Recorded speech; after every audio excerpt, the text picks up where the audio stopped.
Jennifer, can I just get your initial thoughts to this decision from the Supreme Court?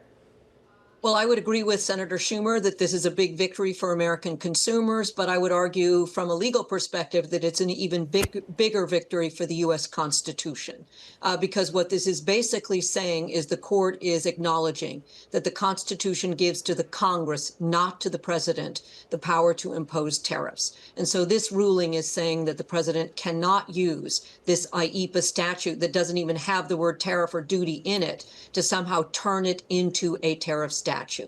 So in that sense, I think, yeah. Well, I was just curious, what was your initial reaction? Were you surprised? 'Cause I know a number of individuals thought for reciprocal tariffs, IEEPA would be struck down, but potentially the Supreme Court would uphold the use of IEEPA for something like fentanyl, which has been a health emergency in the United States.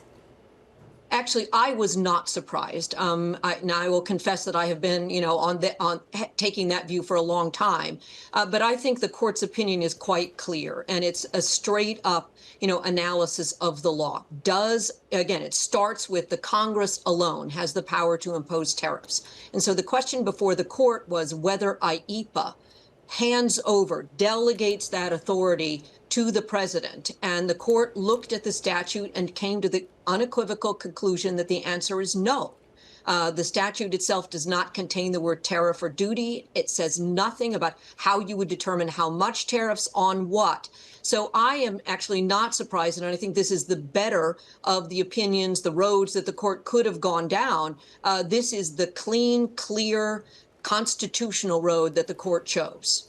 What do you think of this idea, Jennifer? If I can, forgive me jumping in. What do you think of this idea proposed by Neil Dutta, that the issue is if he doesn't turn the tariff knob right back on, he looks like a lame duck? Does this cause the president to act even more forcefully, to find ways to enact tariffs, not through IEEPA this time?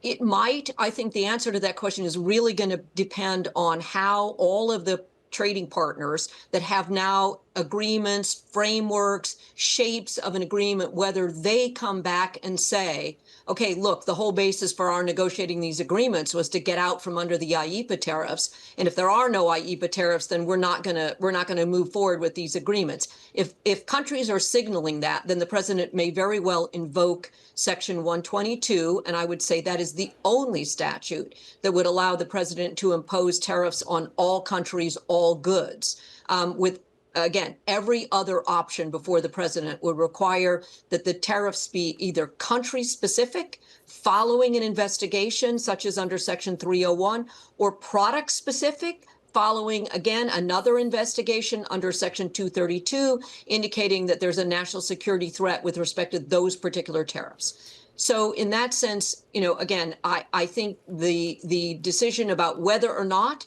to invoke Section 122, whether or not to try to put immediate tariffs in place on all goods from all countries, I think is a little bit of a wait and see, but not very long.